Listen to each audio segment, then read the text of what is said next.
Je vais essayer de tenir. Place maintenant à la tenue de la deuxième table ronde et je vais appeler tout de suite mes invités.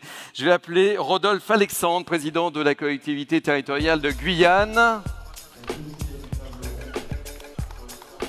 Bienvenue, je vous en prie, je pense que votre nom doit être marqué quelque part. Vous êtes ici.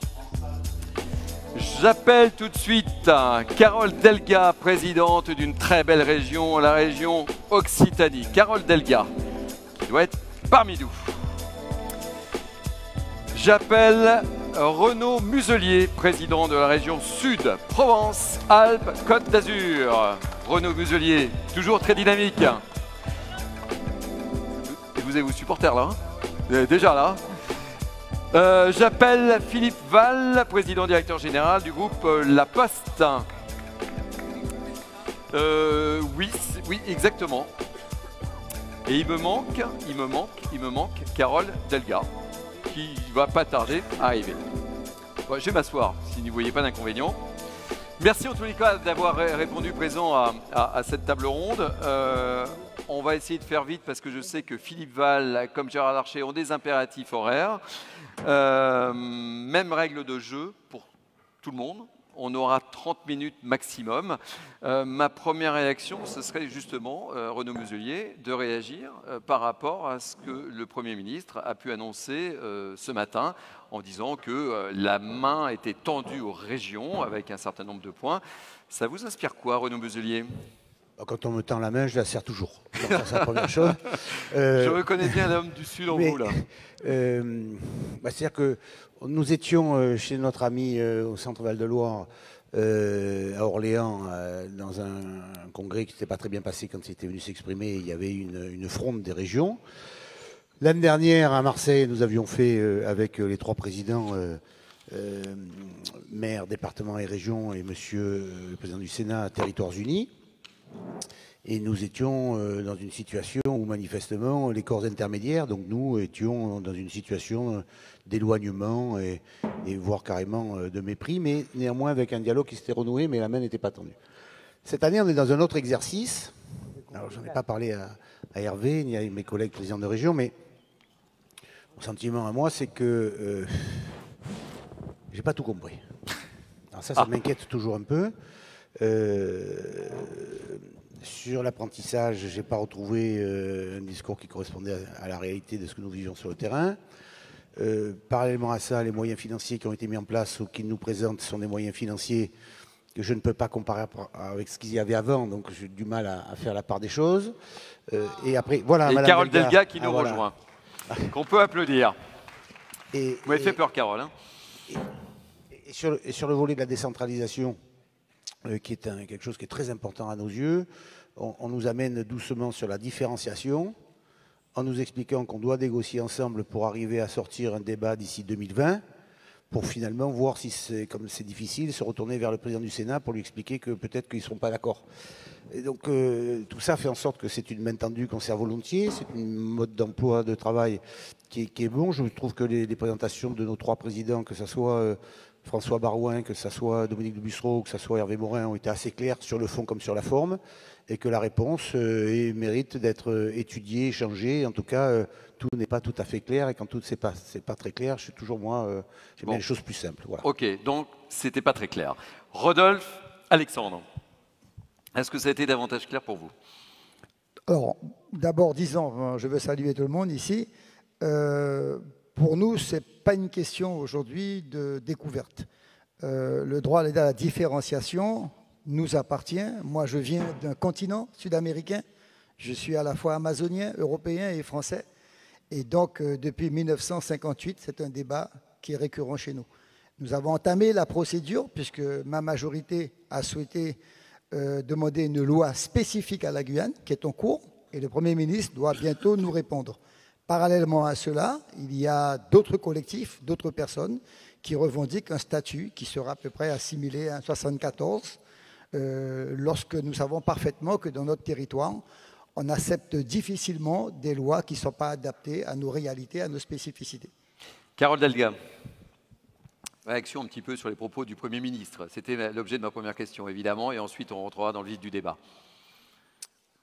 on est obligé de constater quand même que les propositions ne sont pas très nombreuses et elles sont encore assez floues.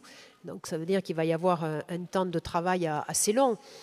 Après, comme nous l'avons toujours fait, au sein bien sûr de Régions de France comme au sein des autres associations, nous, ce que nous voulons, c'est la réussite de la France. Nous sommes fondamentalement attachés à la réussite de ce pays et à l'éloigner des grands risques, du péril des extrêmes et de l'extrême droite.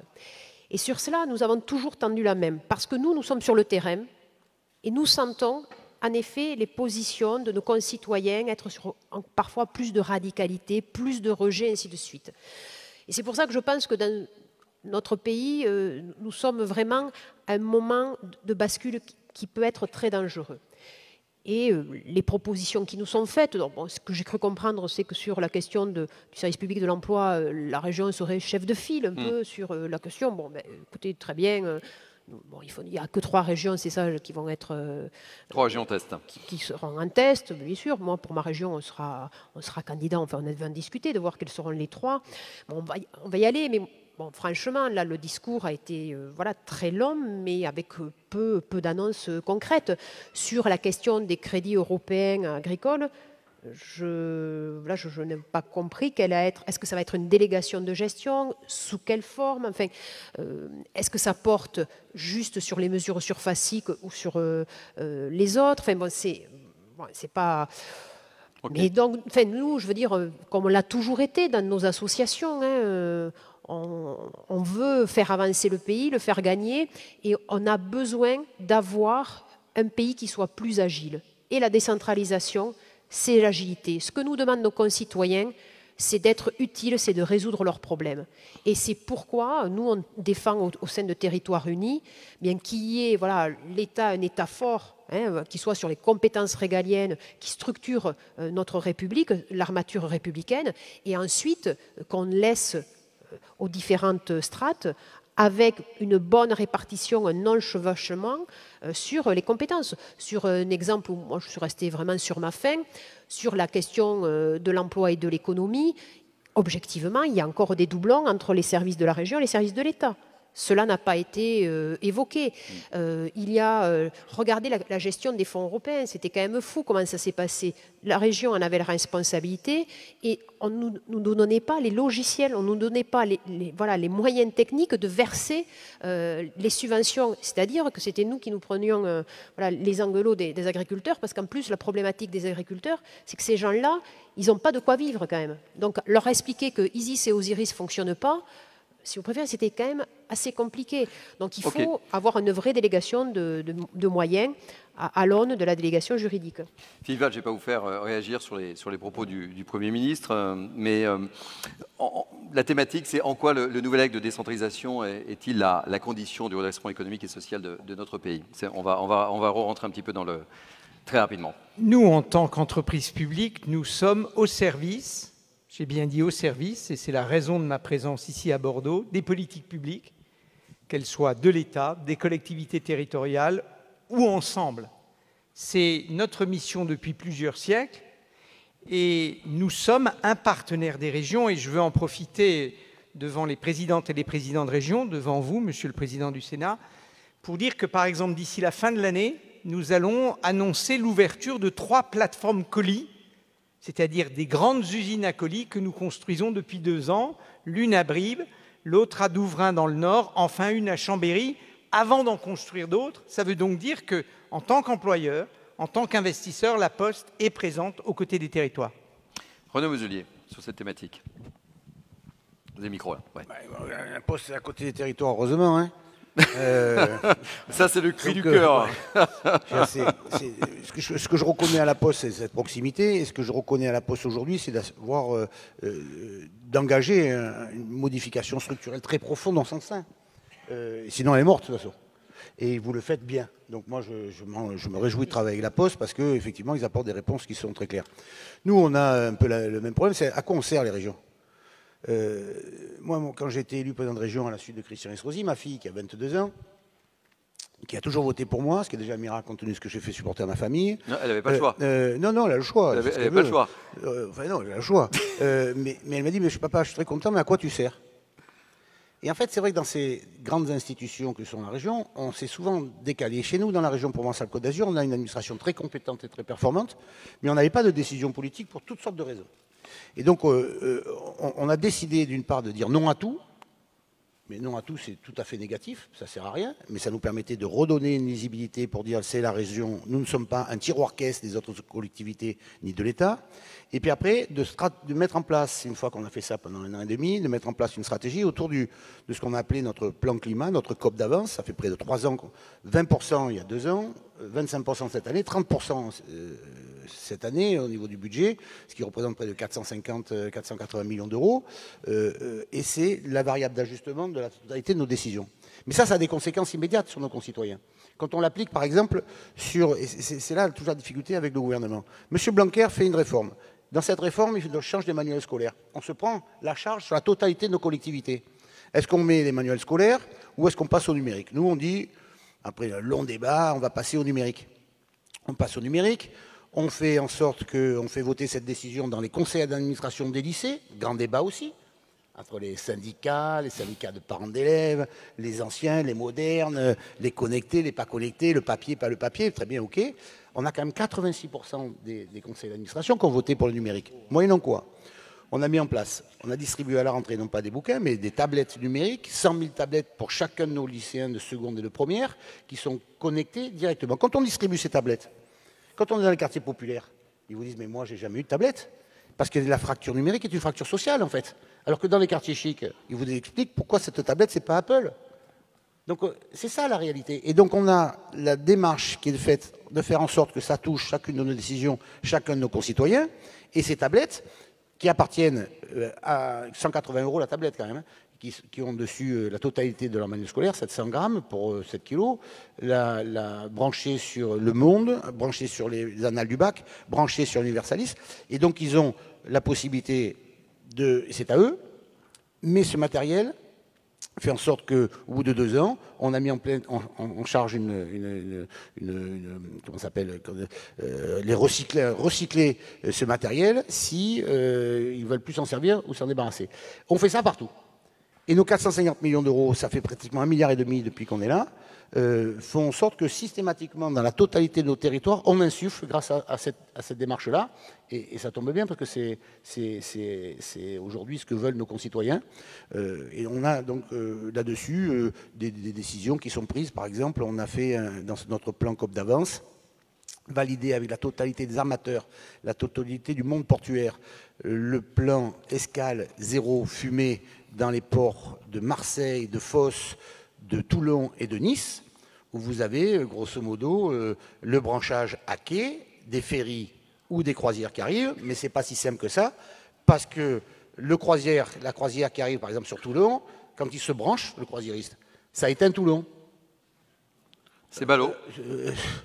Donc on veut l'activité maritime parce qu'on veut des ports et on s'est construit comme ça. On veut l'activité industrielle qui va avec, mais on ne veut plus la pollution. Et pour autant, il faut le branchage électrique. Mais celui-là, il n'est pas mis à jour. Et donc on est dans ce cercle vertueux qui fait en sorte que les habitants des différentes villes dans lesquelles on habite ne veulent pas se retrouver des anti-portuaires alors qu'ils ont fait leur vie, leur fortune et leur histoire à travers le port. Voilà des actions très concrètes qu'on essaye d'expliquer à nos populations pour montrer que l'action régionale, qui est structurante sur la totalité de notre territoire, fait en sorte qu'on est tous les uns et les autres responsables, toi d'un continent, moi d'un petit pays avec 5 millions d'habitants et 6 départements et 3 grandes métropoles. Et cette vision d'aménagement du territoire avec les compétences qui sont les nôtres, elle doit être entendue par l'État, ce qui n'est pas toujours le cas.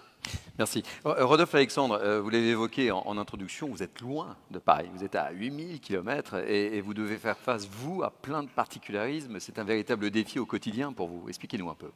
Bien, très rapidement, la délégation qui m'entoure, aussi bien celle du CCZEG que de la région ou de mes collègues de Martinique ou de Guadeloupe, nous avons un décalage horaire pratiquement de près de 5 heures. Nous avons 8000 km pour venir ici et si des collègues ou des habitants veulent se rendre en Guyane, il faut compter pas moins de 1 000 € pour se rendre chez moi. Donc ça veut dire que la continuité territoriale comparativement à la Corse, par exemple, n'est pas du tout assurée par la République. Moi, je suis clair dans mes intentions. Je suis partenaire de l'État, je suis républicain, mais il faut reconnaître que notre territoire, d'où partent les fusées, d'où le génie européen du port spatial est installé, on n'a pas encore toutes les retombées que nous espérons. Quand mon collègue ou mes collègues parlent, ils gèrent près de 2 à 3 milliards. Moi, je gère 600 millions. Ce soir, on va tous admirer Neymar et Mbappé, mais quand je regarde leur salaire, avec ça, je peux construire 5-6 écoles ou lycées. Alors très rapidement, on est le seul territoire de la République, à part Mayotte, où il y a pratiquement 3,5% de croissance démographique. Tous les 10 ans, il faut construire 8 collèges, il faut construire 10 lycées et autant de groupes scolaires. Donc je crois que là-dessus, aucune collectivité ne nous rejoint. Par contre, 10. À l'heure d'aujourd'hui, nous sommes en train de construire 4 lycées. 4 lycées, ça veut dire opérationnel, 4 lycées. On vient de terminer un collège il y a 2 ans, il n'est pas encore inauguré, que déjà il est surbooké. Ça veut dire que les frontières sont perméables, brésiliens, surinamiens et autres, pourquoi pas? Tout le monde vit en Guyane, nous sommes la planète monde. Donc première particularité, une croissance démographique exceptionnelle. Un retard structurel. Ici, j'admire le tram, le train, la route, le pont, tout ce qu'on veut. Ça vous fait rêver, hein? Chez moi, ça me fait rêver. Chez moi, c'est d'abord l'enclavement. Il faut au moins 1 heure d'avion pour se rendre à Maripasoula, 1 heure d'avion pour se rendre à Camopi. Et là, on est dans les problématiques de l'eau potable, de l'assainissement, des déchets, de la connexion numérique, de la poste, par exemple. Ces choses-là. Tout cela veut dire que nous sommes un territoire, on va dire, sous-qualifié par rapport au département, par rapport aux normes françaises. Maintenant, nous sommes partenaires. Le but, c'est de rattraper ce retard, d'accentuer le développement économique. Mais permettez-moi de vous dire une chose. Et je parle très pas rapidement, beaucoup. Rodolphe. Ouais. Je reviens de l'ONU, où j'ai accompagné le président Emmanuel Macron. Notre territoire fournit à l'Europe les 2/3 de la production d'oxygène. Nous sommes le seul territoire amazonien français. Que l'on n'empêche pas les Guyanais de savoir quel développement durable ils veulent opter pour leur territoire. Nous sommes le seul territoire français, à part la Kanaki, la Nouvelle-Calédonie, où il y a un peuple autochtone. Ça veut dire qu'aujourd'hui, je suis au droit de demander au président de la République, à la ministre de la Transition et de l'Écologie, ou des compensations pour un développement durable, ou on nous laisse faire en respectant les normes européennes et les normes, on va dire, nationales. Parce qu'on ne peut pas, comme tout le monde, reconnaître le changement climatique et se dire que la vie est sacrée et ne pas donner aux hommes et aux femmes qui habitent mon territoire le droit de s'épanouir. Très rapidement, parce qu'il nous reste à peu près 7-8 minutes, on peut applaudir. Carole Delga, quelle nouvelle compétence pour les régions? Quelle nouvelle compétence? Qu'est-ce que vous voulez? Alors, je pense qu'il faut que sur la question des aides aux entreprises, il y ait vraiment une clarification beaucoup plus nette par rapport parfois encore à l'intervention de certains services de l'État. Je mets à part la question des entreprises en difficulté parce que là, il y a la question fiscale et donc qui se règle à Bercy, donc il faut bien que là qu'il y ait des représentants de l'État. Il faut aussi qu'on travaille la question de la relation avec les consulaires parce que en étant, je pense que le bon échelon, le bon chef de fila, c'est la région pour le développement économique, mais ça ne veut pas dire que c'est la région qui fait tout. Cela veut dire que c'est elle qui coordonne pour qu'il y ait une efficacité de la dépense publique. On parle beaucoup ces temps-ci du rapport de la Cour des comptes, mais prenons-le aussi dans les aspects positifs. Il nous parle de la question des transports. En effet, il faut qu'on puisse continuer à avancer. C'est-à-dire aujourd'hui, quand même, sur les lignes dites d'aménagement du territoire, les régions, elles financent plus de 90% des travaux. Plus de 90% des travaux, on n'est pas propriétaire et on ne définit pas le contenu. Ça s'appelle marcher sur la tête. Quand vous expliquez cela à d'autres représentants de gouvernements d'autres pays ou d'autres régions dans le monde, ils sont quand même très étonnés. Donc sur les transports, il faut continuer à avancer parce que le sujet de la mobilité, il est vraiment crucial et il faut donner plus d'autonomie aux régions pour avancer sur ce sujet-là.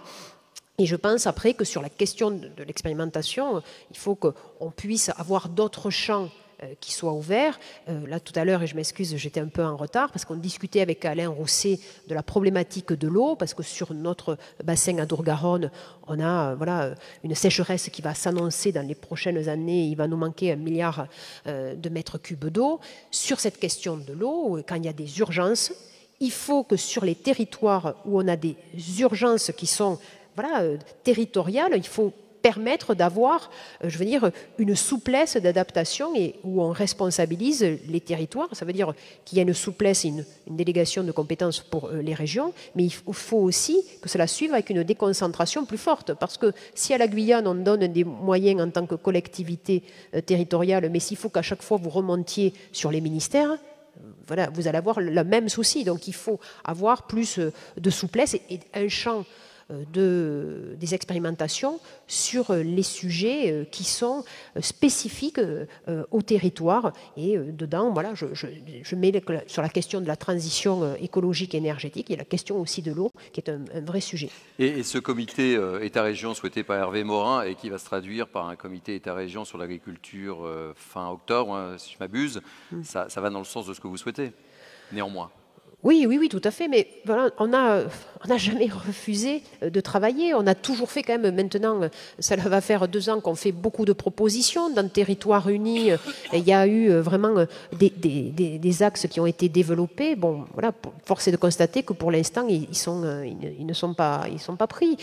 Donc là, il y a quelques ouvertures. On va y travailler, mais c'est sûr qu'on voit quand même que ces ouvertures, elles sont tellement flou qu'on ne sait pas exactement ce qu'il y a derrière, mais nous, la réussite de la France, c'est ce que nous voulons. Hein. Philippe Val, les régions attendent beaucoup aussi de la Poste, hein, qui a un rôle primordial dans les régions désertifiées. Oui, alors notre présence ici, c'est pour vous dire que vous transformez vos régions et que nous transformons la Poste. Et je sais qu'il faut que je vous l'explique. Et c'est votre poste. C'est-à-dire que c'est une poste qui vous garantit le service public, même si les volumes du courrier baissent, ce qui rend les choses difficiles. Et c'est une poste qui invente des nouveaux services pour vous. Et depuis les différents congrès auxquels nous participons, nous avons travaillé avec de plus en plus de régions sur la transition énergétique, sur la e-éducation, sur votre communication. Et tous ces nouveaux services doivent faire la preuve que nous voulons rester dans les territoires et que nous sommes les partenaires du développement. Et à chaque fois, nous devons gagner les compétitions, les appels d'offres que vous lancez. Il y en a beaucoup qu'on gagne, il y en a quelques-uns qu'on perd. Et il y a des messages, il y a des messages. Vous avez raison, on n'avait pas fait le déplacement pour rien. Non. Et au discours de clôture du président du Sénat, Larcher. Ok. Et ceci se fait dans la logique qui est la nôtre, qui est celle de vous apporter la meilleure solution possible. Okay. Et c'est au service de ça que nous sommes, au service des territoires. Bon, vous avez entendu cette petite voix qui m'a parlé, mais qui vous a parlé à vous tous. Gérard Larcher me regarde, je vous promets. Merci en tous les cas pour cette participation. Je suis désolé, hein, j'aurais voulu donner la parole à la salle, mais vous l'avez bien compris. Ça a été un peu difficile ce matin. Merci. Rentrez bien dans vos belles régions. René Muselier, à très bientôt. À très bientôt.